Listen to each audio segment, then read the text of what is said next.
Tapi ini akan kita lihat perkembangan. Untuk Martin Paes gimana? Martin Paes, kemarin Pak Erik sampaikan, insya Allah September sudah bisa main. Oh gitu. Yes, alhamdulillah. Martin Paes dikonfirmasi. Kabar gembira mendadak hari ini. Dengan suara berapi-api Menpora sampaikan kabar paling gembira di tahun ini. Nah, sebelum lanjut, alangkah baiknya like dan subscribe dulu teman-teman, agar kalian tidak ketinggalan info menarik lainnya tentang Timnas Indonesia. Yes, alhamdulillah. Martin Paes dikonfirmasi. Kabar gembira mendadak hari ini. Dengan suara berapi-api Menpora sampaikan kabar paling gembira di tahun ini. Kabar yang sangat ditunggu-tunggu pecinta Timnas Indonesia. Setelah sekian lama kabar Martin Paes simpang siur, akhirnya kini dikonfirmasi oleh pihak yang valid. Pemerintah akhirnya buka suara. Namun, Mimin minta tolong tonton video ini sampai selesai, agar tidak ada kesalahpahaman yang terjadi. Dan tak bosan-bosan juga, tolong like dan share video ini ke media sosial kalian agar semua orang tahu apa yang sedang terjadi. Menteri Pemuda dan Olahraga, Menpora, Dito Aryo Tejo optimis Martin Paes bisa membela Timnas Indonesia di putaran ketiga kualifikasi Piala Dunia 2026 zona Asia. Pak Erick Thohir menyampaikan, insya Allah September Martin Paes sudah bisa main, ujar Dito di Kendal, Jawa Tengah, pada Selasa, 16 Juli 2024. Timnas Indonesia akan berlaga di putaran ketiga kualifikasi Piala Dunia di grup C bersama Timnas Jepang, Timnas Arab Saudi, Timnas Australia, Timnas Bahrain, dan Timnas Cina. Putaran ketiga ini akan memainkan 10 pertandingan dari 5 September 2024 hingga 10 Juni 2025 dengan format kandang dan tandang. Timnas Indonesia akan memulai laga dengan bertandang ke Arab Saudi pada 5 September 2024, dan 5 hari kemudian akan menjamu Australia. Kehadiran Martin Paes sebagai kiper sangat penting mengingat lawan di grup C didominasi oleh tim yang sering tampil di Piala Dunia. Hasil dari putaran ketiga ini akan menentukan juara grup dan runner-up yang akan lolos ke putaran final Piala Dunia 2026. Peringkat ketiga dan keempat grup akan bermain di putaran keempat, sedangkan posisi kelima dan keenam akan tersingkir. Nah, sebelum lanjut mendengar berita ini, buat para netizen, keluarkan satu kalimat pamungkas untuk menanggapi kabar ini. Menurut kalian, dengan bergabungnya Martin Paes, apakah kalian optimis Timnas Indonesia lolos Piala Dunia 2026? Mengingat komposisi skuad Timnas Indonesia sudah sangat mewah. Atau justru, Martin Paes saja tidak cukup? Timnas Indonesia masih harus menambah amunisi baru. Mengingat masih banyak sektor yang harus dibenahi. Menurut kalian pemain keturunan mana lagi yang harus dinaturalisasi PSSI? Agar Timnas makin jos? Ayo teman-teman, berikan tanggapan kalian di kolom komentar. Tiket Piala Dunia harga mati. Bravo Timnas. Bravo ST. Bravo PSSI. Ayo Garuda. Buktikan bahwa level kita sudah dunia. Di sisi lain, jangan lupa juga satu kalimat khusus untuk Shin Tae-yong yang sedang berusaha keras memajukan sepak bola Indonesia. Silahkan tulis di kolom komentar. Ayo terbang tinggi Garuda. Mari kita lanjut teman-teman. Dito mengungkapkan bahwa PSSI masih memperjuangkan Martin Paes dalam persidangan. Sedang diurus PSSI, nanti kita akan lihat perkembangannya, kata Dito. Martin Paes, kiper FC Dallas, belum bisa membela Timnas Indonesia karena terbentur aturan FIFA yang menyatakan pemain tidak boleh memperkuat negara lain di usia lebih dari 21 tahun saat ingin pindah asosiasi. Paes terhalang aturan tersebut sebab ia pernah membela Timnas Belanda U21 saat usianya sudah 22 tahun. Oleh sebab itu, Paes belum bisa membela Timnas Indonesia meski sudah sah menjadi WNI. Breaking news, Cerezo Osaka resmi pulangkan Justin Hubner ke Wolverhampton Wanderers U21. Cerezo Osaka resmi mengumumkan bahwa Justin Hubner telah kembali ke Wolverhampton Wanderers U21. Pengumuman ini disampaikan melalui akun Instagram resmi mereka. Transfer pinjaman Justin Hubner telah berakhir, tulis Cerezo Osaka. Justin Hubner pun memberikan komentar terkait kepulangannya. Ia mengaku sedih meninggalkan klub Liga 1 Jepang tersebut. Saya sangat sedih meninggalkan tim ini. Namun, saya akan melakukan yang terbaik dan memanfaatkan pengalaman saya di Cerezo Osaka bersama tim saya berikutnya, kata Justin Hubner. Saya berharap dapat bertemu kembali dengan semua supporter suatu hari nanti.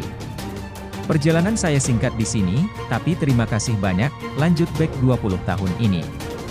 Nah, seperti biasa teman-teman.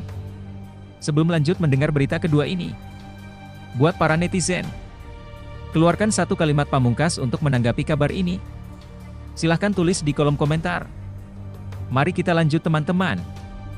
Justin Hubner dipinjam oleh Cerezo Osaka dari Wolverhampton Wanderers U21 pada Maret 2024. Awalnya, ia direncanakan dipinjam hingga akhir 2024 atau sampai Liga 1 Jepang 2024 berakhir. Namun, Wolverhampton memutuskan untuk memulangkannya lebih cepat karena Justin jarang mendapatkan menit bermain di Cerezo Osaka. Hingga pekan ke-23 Liga 1 Jepang 2024, Justin hanya bermain 6 kali, dan dalam 3 laga terakhir ia masing-masing hanya bermain 1 menit. Menarik untuk ditunggu, klub mana yang akan menjadi tujuan berikutnya bagi Justin Hubner pada musim 2024 hingga 2025. Ada kemungkinan Wolverhampton akan kembali meminjamkannya ke klub lain. Beredar kabar, Shin Tae-yong bagikan foto tubuhnya yang dioperasi, wajah tampak kurus ketimbang sebelumnya. Mari kita bahas teman-teman. Nah, seperti biasa teman-teman. Sebelum lanjut mendengar berita ketiga ini, buat para netizen, keluarkan satu kalimat pamungkas untuk menanggapi kabar ini. Silahkan tulis di kolom komentar. Mari kita lanjut teman-teman. Pelatih Timnas Indonesia, Shin Tae-yong, baru-baru ini membagikan foto tubuhnya yang telah dioperasi. Wajahnya terlihat lebih kurus dibandingkan sebelumnya. Shin Tae-yong sebelumnya dikabarkan harus kembali ke Korea Selatan untuk menjalani pengobatan.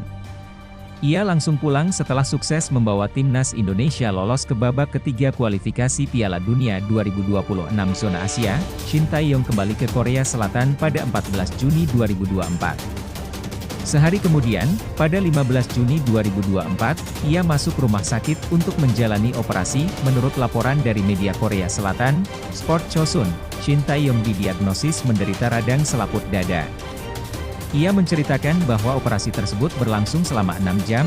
Sudah lama sekali saya tidak menyapa Anda, tulis Shin Tae-yong di akun Instagram pribadinya pada Selasa, 16 Juli 2024. Saya dirawat di rumah sakit pada tanggal 15 Juni dan menjalani operasi selama 6 jam pada tanggal 17 Juni. Lanjutnya, saat ini, Shin Tae-yong sedang dalam masa pemulihan. Dalam unggahan di akun Instagram pribadinya, ia membagikan foto dirinya setelah operasi. Terlihat foto bekas luka serta potret Shin Tae-yong yang sedang dirawat di rumah sakit. Wajahnya tampak lebih kurus dibandingkan sebelumnya. Meskipun fokus pada pemulihan pasca operasi, Shin Tae-yong tetap memikirkan Timnas Indonesia. Dalam caption unggahannya, ia memastikan akan segera bersiap lagi untuk mempersiapkan skuad Timnas Indonesia dalam babak ketiga kualifikasi Piala Dunia 2026 zona Asia. Sekarang, saya akan pulih dan bersiap lagi untuk putaran ketiga kualifikasi Piala Dunia dan terakhir. Jaga kesehatanmu, tulis Shin Tae-yong. Terungkap, Kim Pan-gon tinggalkan Timnas Malaysia karena tak tahan dibandingkan dengan Shin Tae-yong. Mari kita bahas teman-teman. Nah, seperti biasa teman-teman. Sebelum lanjut mendengar berita keempat ini, buat para netizen, keluarkan satu kalimat pamungkas untuk menanggapi kabar ini. Silahkan tulis di kolom komentar. Mari kita lanjut teman-teman. Kim Pan-gon tinggalkan Timnas Malaysia karena tak tahan dibandingkan dengan Shin Tae-yong. Pelatih asal Korea Selatan itu dikabarkan akan mengundurkan diri. Kabar mengejutkan ini muncul di media sosial. Kim disebut akan menggelar konferensi pers mendadak pada Selasa, 16 Juli 2024, siang WIB untuk mengumumkan pengunduran dirinya sebagai pelatih Timnas Malaysia.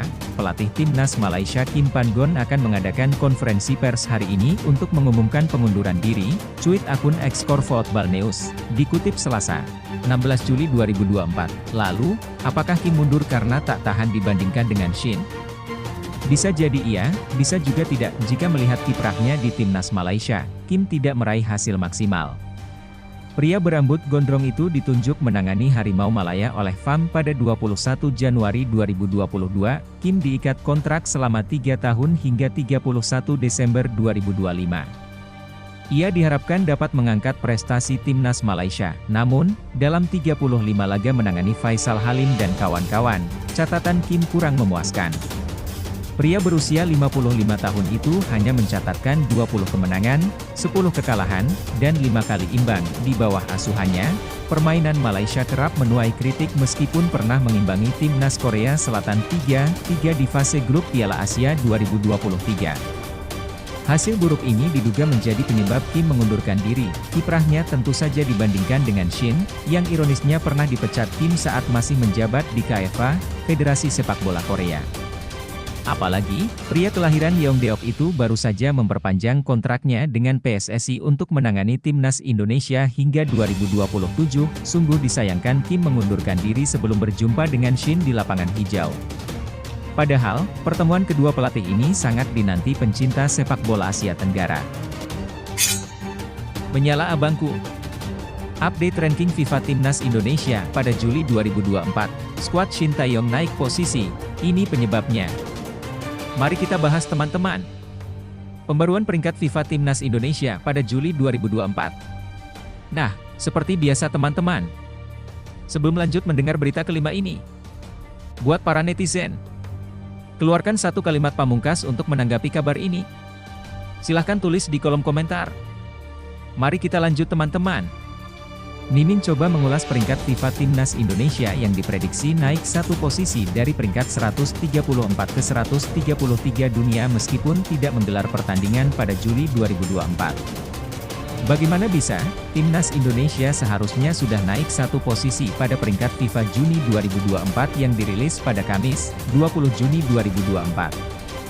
Namun, kenaikan posisi tersebut tertunda karena FIFA belum menghitung kekalahan yang diterima Kepulauan Solomon dari Selandia Baru di ajang OFC Nations Cup 2024 yang digelar pada Selasa, 18 Juni 2024. Jika kekalahan tersebut sudah dihitung, posisi Kepulauan Solomon akan merosot drastis dari peringkat 133 ke 138 dunia. Namun, karena baru kekalahan dari Vanuatu yang dihitung, Kepulauan Solomon hanya turun satu posisi dari peringkat 132 ke 133 dunia. Oleh karena itu, berdasarkan perhitungan Mimin dari laman football-ranking.com, Timnas Indonesia diprediksi naik satu posisi karena merosotnya posisi Kepulauan Solomon. FIFA akan merilis peringkat FIFA terbaru pada Kamis, 18 Juli 2024, di bawah asuhan Shin Tae-yong. Peringkat FIFA Timnas Indonesia terus mengalami kenaikan. Ketika Shin Tae-yong pertama kali memimpin Timnas Indonesia di laga resmi pada Juni 2021, peringkat FIFA skuad Garuda berada di peringkat 173 dunia. Sekarang, 3 tahun kemudian, peringkat FIFA Timnas Indonesia naik 39 peringkat ke posisi 134 dunia. Timnas Indonesia berpotensi melesat posisinya di peringkat FIFA jika mendapatkan hasil positif di babak ketiga grup C kualifikasi Piala Dunia 2026 zona Asia yang berlangsung dari September 2024 hingga Juni 2025. Timnas Indonesia tergabung di grup C bersama Jepang, Australia, Arab Saudi, Bahrain, dan Cina. Skuad Garuda dan 5 tim lain masing-masing akan melakoni 10 pertandingan, dengan rincian 5 kandang dan 5 tandang. 2 tim teratas akan lolos ke putaran final Piala Dunia 2026. Sementara itu, tim-tim yang menempati peringkat 3 dan 4 akan melaju ke babak keempat kualifikasi Piala Dunia 2026 zona Asia. Dalam satu FIFA Matchday, 2 pertandingan, Timnas Indonesia berpeluang meraup 30 poin. Jika menyapu bersih 8 awal grup C, meski sulit, Timnas Indonesia berpotensi melesat ke peringkat 100 dunia pada Maret 2025. Breaking news. Persib Bandung resmi gaet striker Timnas Indonesia Dimas Drajat. Nah, seperti biasa teman-teman, sebelum lanjut mendengar berita ke-6 ini, buat para netizen, keluarkan satu kalimat pamungkas untuk menanggapi kabar ini. Silahkan tulis di kolom komentar. Mari kita lanjut teman-teman. Persib Bandung secara resmi telah merekrut Dimas Drajat. Striker Timnas Indonesia tersebut bergabung setelah kontraknya bersama Persikabo 1973 berakhir. Wilujeng Sumping, selamat datang, Dimas Drajat, tulis akun Instagram resmi Persib Bandung, Persib, pada Minggu, 14 Juli 2024. Didatangkan untuk menambah kekuatan lini serang, Dimas Drajat resmi menjadi bagian dari Persib, tambah unggahan tersebut. Mari berjuang bersama, tutup unggahan itu, Dimas segera menambah daya gedor Persib di lini depan. Sebelumnya, pelatih Bojan Hodak mengungkapkan bahwa timnya sedang mencari striker muda atau penyerang lokal dengan kualitas bagus. Kami mencari seseorang yang lebih muda. Untuk striker lokal, dia sangat bagus, ujar Hodak saat ditemui di Stadion Sidolik, Kota Bandung, Minggu, 14 Juli 2024. Kedatangan Dimas akan memperketat persaingan di lini depan Persib pada Liga 1 2024 hingga 2025.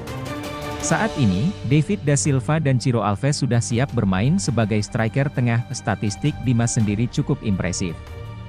Penyerang berusia 27 tahun itu mencetak 6 gol dan 4 assist dari 25 pertandingan di Liga 1 2023-2024 secara total, bersama Persikabo 1973. Dimas mencatatkan 28 gol dan 18 assist dari 101 pertandingan di semua kompetisi. Performa ini membuatnya dipanggil ke timnas Indonesia asuhan Shin Taeyong. Bersama skuad Garuda, Dimas mengumpulkan 6 gol dari 13 pertandingan. Menarik untuk melihat bagaimana kiprah pemain kelahiran Gresik ini bersama Persib Bandung di Liga 1 2024 hingga 2025.